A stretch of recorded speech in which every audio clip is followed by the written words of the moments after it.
When my two daughters were asked to be flower girls at my cousin's wedding, it's fair to say excitement levels were high. But there was a catch. They were getting married in the Cotswolds, as in the Cotswolds, England, on the other side of the world. The girls' hopes were crushed all too quickly, after I rolled out all the excuses I could think of. Too far, too expensive, too much time off school. But a few weeks later, spurred on by my impulsive workmates and cheap flights to Europe, I booked and there was no turning back. 6 months later, after an intensive savings campaign and endless questions, we found ourselves in the Emirates Lounge at Auckland Airport, me downing Moet and them bottomless lemonade as we prepared to embark on their first long-haul flight. And when I say long-haul, I mean very long. It's 16.5 hours from Auckland to Dubai. We were unbelievably lucky on the first leg. The marathon journey made so much more bearable by the fact the plane was only half full and we had a spare row to spread out in. The staff made a real fuss of the girls, giving them soft toys, blankets and activity books. I got some sleep and all was good. On a quick stop in Dubai, we fully embraced all the lounge had to offer, including a hot breakfast, decent coffee, freshly squeezed juice and a shower. After a second, much shorter leg, we arrived in London. Having not been back to London in 8 years, and never with kids in tow, I was worried what it would cost to entertain them during our 4-day stay and how they would cope with the crowds. But thankfully, what I quickly learned is you don't need to spend a fortune to keep them happy. Their biggest highlights were almost free: riding the double-decker bus, the Princess Diana Memorial Playground, and eating sandwiches in Hyde Park. There are, however, some outings which aren't quite so affordable. Set foot in Hamley's toy shop, and you may well have to sell a kidney in order to make it out without a tantrum.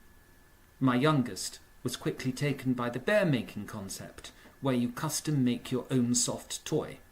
Once you have selected your new best friend, it is stuffed, and then there is endless selection of clothing and accessories.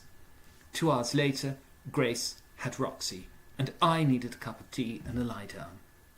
While making bears may not necessarily be money well spent, some activities are. Going to a show in the West End is an experience they will remember forever, and well worth every penny. We went to Matilda, which was so good it left us all in tears, as was the tour of Buckingham Palace, with the family-friendly audio guide. Much to their disappointment, we didn't see where Wills and Kate sleep, or where their kids play, but it's still an exciting look into how the other half live. We found some hidden treasures, which we returned to day after day. Crumbs and Doyley's cupcake shop, just off Regent Street, offers different flavours each day, so we just had to go back to sample them.